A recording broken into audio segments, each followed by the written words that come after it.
Hi, hello, welcome. My name is Harley Watson and you're listening to Pink Prose. This is a show where I stick my head out on my laptop and into a mic and ask some questions with the writers of today who are not only doing the damn thing, but they've done the damn thing. They are published authors. I'm a receptionist by day, I'm based here in Huddersfield, and I'm a writer by quite literally any scrap of time I get. Like any opportunity I find to crack open that laptop, I do. I've been endlessly typing away for the last 8 or 9 months now, all working towards what seems like some beautiful and impossible castle in the sky of getting a book published. And actually, you know, the writing's not what's hard in this game, because that's an addiction. What's hard is remembering to eat and sleep and go outside, all because I'd much rather bang a couple more hours out on my laptop than doing stuff like washing my hair. Because I'm in that liminal space right now. I'm almost there with my manuscript, almost ready to start sending out to agents, but not quite. But I'm ready for the doom of it all to set in, because I don't actually know anything about getting published. No formal education in English, creative writing, no writer friends, no experience, like nothing. Just a girl with a laptop that's learned everything from the internet, and now I want to finally talk to someone who's actually walked that walk. Pink Prose is produced by the wonderful people at Kirklees Local TV in partnership with Hudd Lit Fest, so I'm not just here to serve my own anxieties, I'm here for all you writers at home, whether you've just opened up that fresh Word doc or you're on the brink of an existential breakdown because of the Word doc you opened 8 months ago. Pink Prose aims to settle some of the peace from the panic.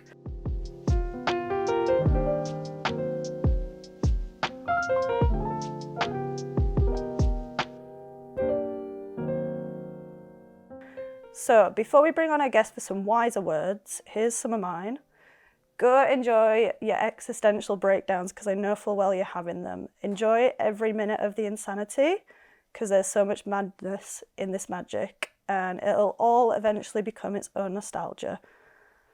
So while you won't find my name at this year's Lit Fest, you will find our guests. With me today is the lovely and talented Rebecca Ryan, author of My Extraordinary Life and The Philosophy of Love, who is here to help shed some light on what exactly can writers expect in the big wide world of publishing, and where do I begin? So, Rebecca, welcome. How are you? Yes, very good, thank you. Thank you for having me. No problem, thank you so much for being here. So, in your own words, can you just tell the audience a little bit about yourself? Yeah, so I'm Rebecca, or Bex, unless I'm in trouble with my mum. And I live in Bradford. Like you said, I'm the author of 2 books, My Extraordinary Life and The Philosophy of Love, which are published with Simon & Schuster. I used to be a teacher, so that was kind of where I started. I was a history teacher for 12 years, wow. But I'd kind of always written, always enjoyed writing. Hadn't really thought about doing it professionally, but yeah, when I had my daughter, I was like, oh, you know, it's sort of now or never type thing. Yeah. And so I thought I would. Yeah, I feel like I'm at that point. Yeah. I think you get to the point where it's like, I'd had an idea for a book a long time ago, but only in the sense that I thought, oh, that would be a good idea. I hope someone else writes it. And then sort of 20 years later, I was like, no one has written that idea still. Like maybe I should do it. Yeah, and then it just kind of went from there, really. I was quite lucky with how it all panned out. Yeah. And I left teaching a couple of years ago, and now I just write full time. That's amazing. Congratulations, because that's a hard step for writers, even published authors. It was. Still working full time. Yeah, it was very scary, but it's for the best, and I'm very lucky. So I want to start with your publishing story, because that's the level that I'm at right now, and that's what I'm stressing about. Haven't sent anything out there just yet, and I'm already slightly spiraling at the thought of it. Yeah. So let's start with your first book. Did you have a full book when you were sending queries out? Yes, so I actually got, when I decided I was going to start to write, because I was a history teacher, I taught secondary school history, I sort of thought, oh well, that's what I should write. I should write historical fiction for middle grade, which is kind of like just younger than young adult. So I wrote a really awful middle grade historical fiction book. Can I just stop you for a second? with me being new to this whole writing industry, I suppose, so when you say middle grade, because I've had to learn a lot of terms that I don't know, so what does middle grade mean? So it just means for readers that are kind of 7 to 13. Right, okay. So this was like upper middle grade, so it was like kids who were in year 7 at school, basically, which was what I was teaching, so it made sense to me to write that. Yeah. Even though I didn't actually love writing historical fiction, like I don't have the patience for it at all. But I wrote a 20,000 word manuscript, which looking back was like actually appalling. It was so bad. Wow. But it was obviously good enough because I got an agent with that actually. Oh, you did? Okay. Yeah, so I got an agent with that. So people say, did I have a full manuscript? Like, technically, yes, I did. But no one is going to buy a book. No publisher is going to buy a book that's 20,000 words long. Like, it needed to at least double in length. Yeah. Which it did do. So I got an agent with that. I got an agent quite Was it an easily. easy process Yeah, for it you? was quite easy. Yeah, she was maybe like, I sent it off to 6 initially. And I think she was like the 3rd one to come back to me. I think that's it though, isn't it? It's some people can take a year finding an agent, and then other times it's like, no, got one in 2 weeks, responded immediately. That's it. Yeah, it was real straightforward. I was still on maternity leave. But, you know, that was in 2017 and my book didn't come out. The book that I got a deal with didn't come out until 2023. So I had it kind of the other way around. A lot of people, I think, take a long time to get an agent and apply to and have like 100, you know, rejections under their belt, which I didn't have that. But then that book didn't sell. I didn't get a deal with that book. And I was like, I didn't actually enjoy writing historical fiction or for children. So I did a complete U-turn and wrote a book for adults. I kept my agency, so I was lucky that I could stay with the same agency. But that took a long time because I had other children in between, which slowed me down. So yeah, I got an agent quite quickly, but then my journey to getting a book deal was actually long, very long. That does. I had a question about that actually, because it's not the rejection that scares me. It's what you've just said, which is like being on submission, and editing and reworking stuff like that. Like you have the security, of an agent. But then it's that long drawn out process. Yeah.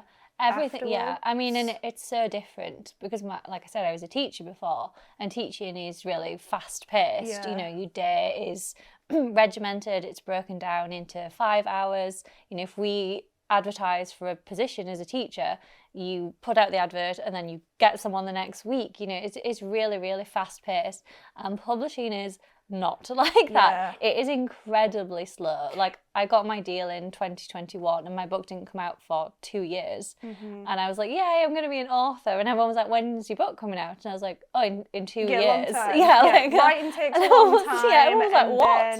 And I'd written it by that point. It was pretty much done. It just took 2 years to do everything else. It's really, really slow. And you kind of have to just... Yeah, I'd rather just have a straight up rejection and just someone tell me no rather than the waiting game. Well, I don't need that. Yeah, and I think rejections come quickly because someone can look at something and be like, no. Reject me quickly, please. So you weren't actually querying for that long then? No, I wasn't in both instances. So I got my agent quite quickly, a couple of weeks, and then by the time I'd actually written the adult book and we'd sent it on submission, I think we got an offer in a week. So it was really quick. I mean, it was sort of frenzied and a bit scary, and a lot's going on behind the scenes. And it's by that point, you know, you're so close. You're so close to getting there. The stakes are incredibly high. Yeah. I think I just locked myself in a bedroom with my little boy and was on a rocking chair, kind of going backwards and forwards, just like panicking the whole time. I've already planned out, as soon as I send all my queries out to agents, I'm going on holiday. That's a good idea. Because I can't sit around in real life and be just looking at my phone constantly. Yeah, well, you need to set up a separate email. That's what I tell it. Yes, that's it. Because I had my main email, and I'd be like, an email, and it would just feel like another promotional thing. No one's having my Harley Ellis 1, 2, 3. We're not going there. So from landing a deal then to the shelves, that's like a 3-year process. So it doesn't always have to be that way. No, it doesn't have to. And it depends on the publisher. Like the bigger publishers, because they're publishing so many titles each year. You know, you're kind of a cog in a machine. I think 2 years is pretty extreme. They wanted to bring my first book out in a January because it has a kind of anti-New Year's resolution message to it.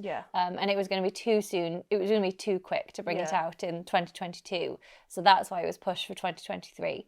But I think generally you're looking at 18 months for the bigger publishers, a year, maybe 9 months for some of the smaller presses or the digital ones. The digital ones are much quicker. You know, they can do it in kind of 6 months.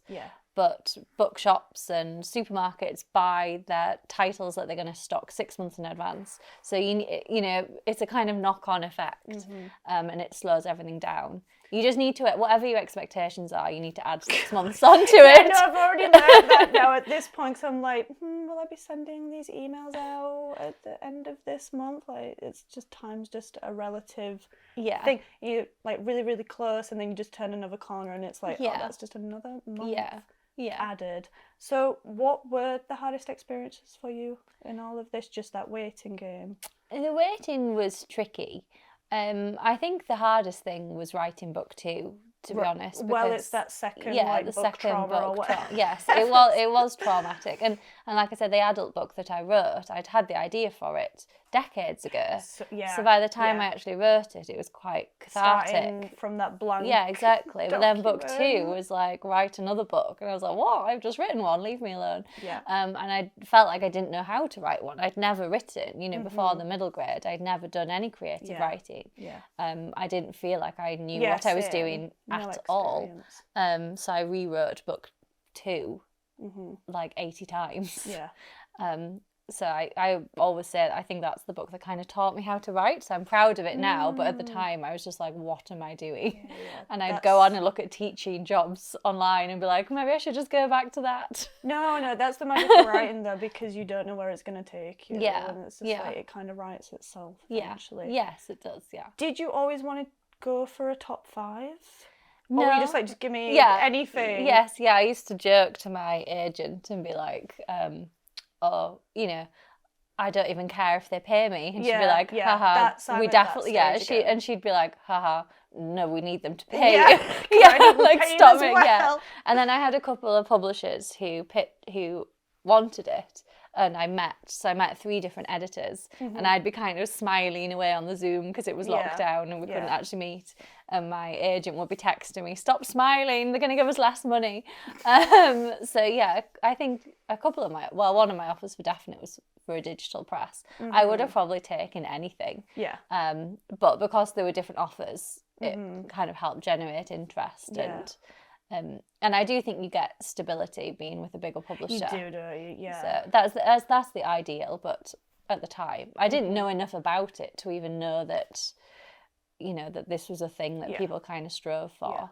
I was just like, well, whatever. Very lucky then. That's good, I suppose, not going in with an ideal, because I have an ideal and I'm like, this is what I want. I want a Simon & Schuster publishing deal now. Yeah, well, I mean, there's pluses and minuses. It is, you know, I feel like I was very naive and I was lucky that it all worked out. I think actually I probably needed to have had more knowledge about the industry and have been more involved with it, you know, before, but...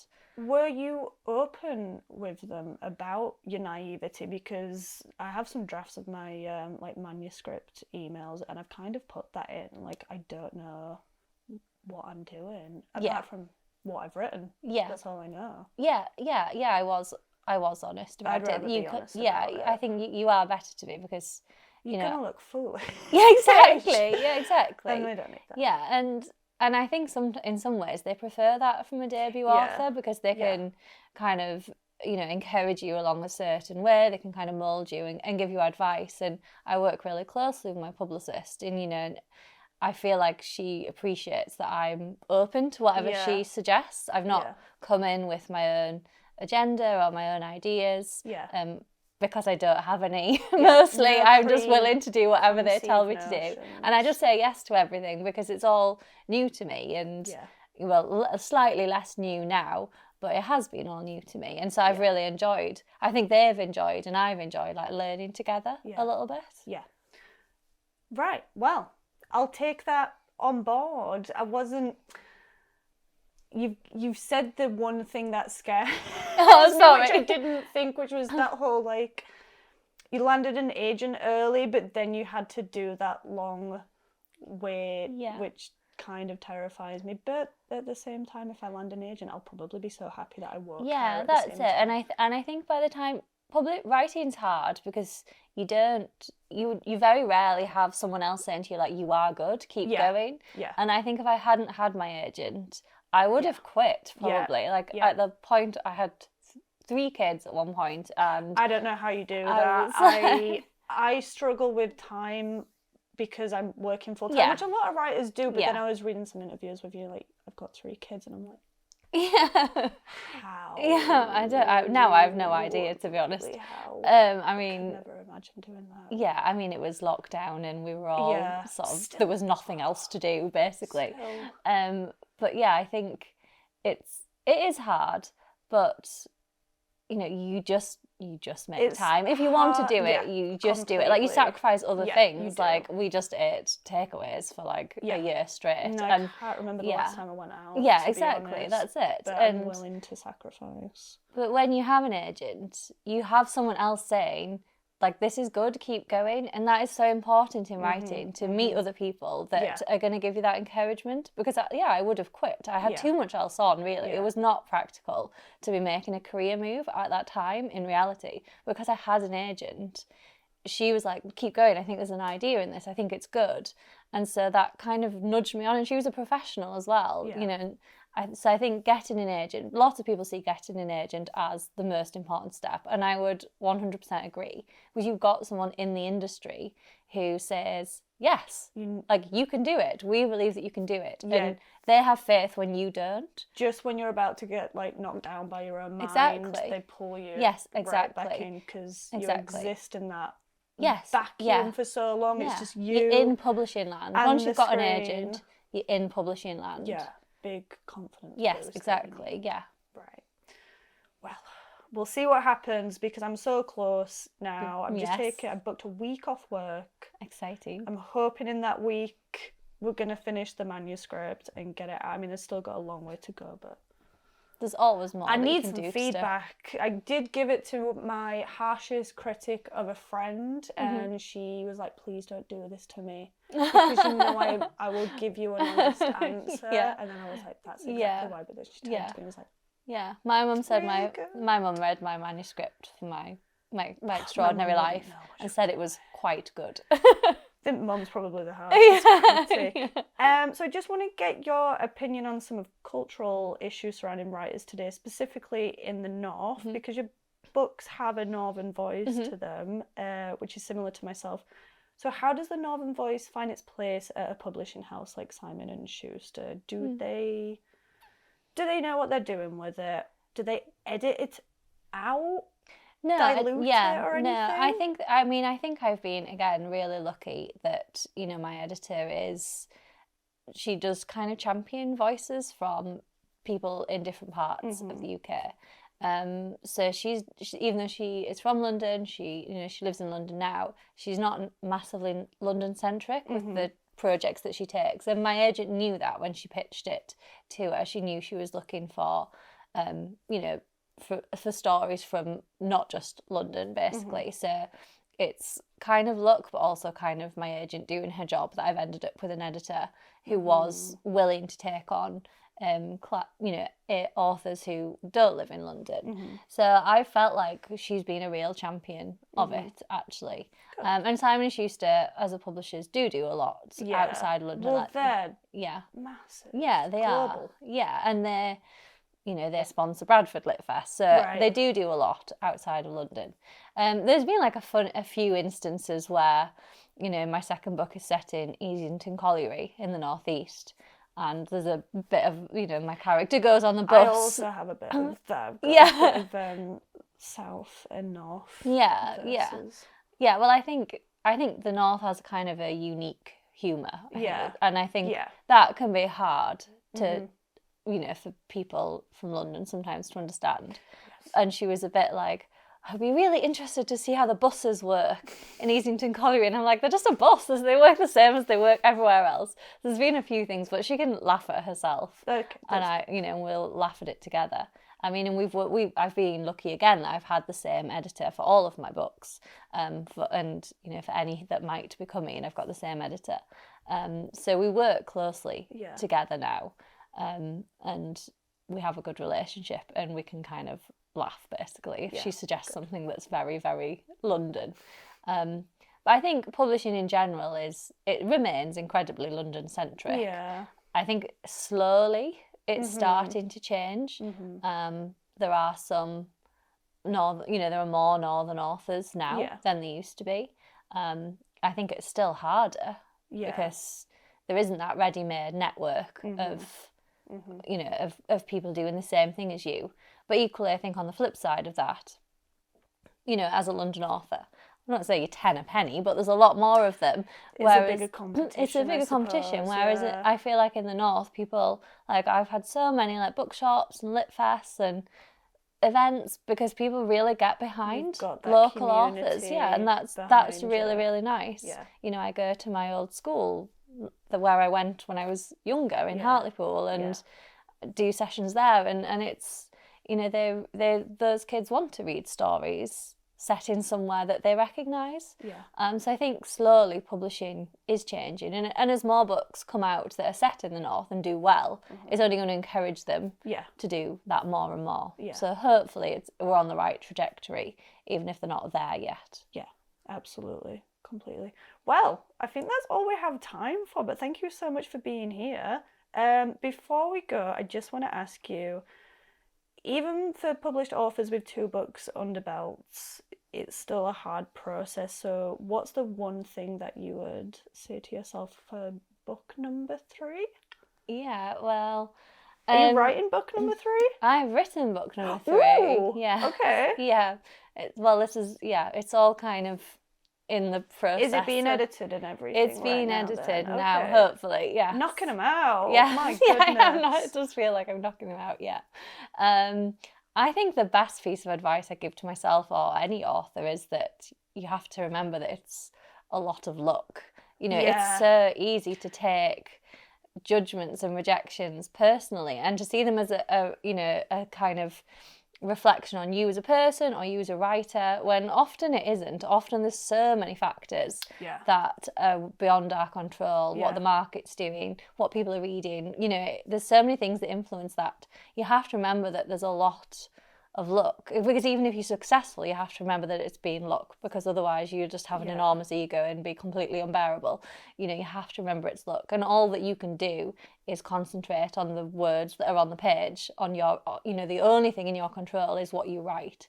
And so I would remind myself that that's the only thing I can control and the only thing I should focus on, and remember that the rest is luck. It's a hard blow when you've been writing something It's so for hard. like a year or It's so 18 hard. months, and Yeah. it's just like some people's it's never seen the light of day. Yeah. And again, like you said, purely bad luck. Yeah, exactly. Not because of that's it. Yeah. the writing. Yes, that's it. You or the can't take it quality. personally, and it's often, I see so many great books, they don't get anywhere, but all you Lost can on do is some. make the writing as good as you can and hope that the rest falls into place. Yeah, there is some stories that I've been reading up about people's work. They lost on submission, but then they've like reworked it a little bit, and then like 5 years later, it's gone out and it's done its thing. That's it. Things change, market trends change.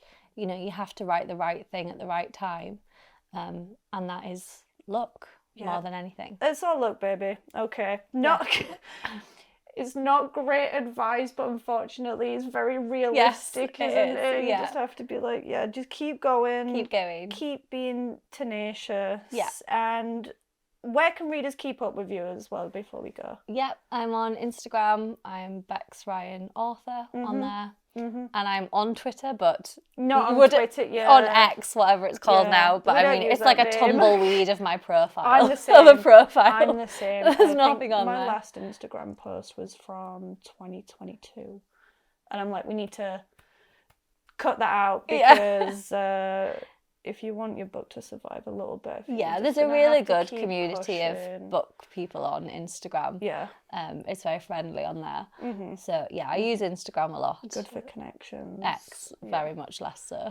Which is, I can't remember when my last tweet was. Yeah. I don't think, I should probably delete that actually. Yeah, I probably should delete that. Yes. Yeah. So if you've got any questions about the publishing process, you can catch Rebecca along with author Charlotte Furness at the Lawrence Betley TPs on the 25th of April. So go and book yourself a place at huddlitfest.org.uk and support Northern voices in the community.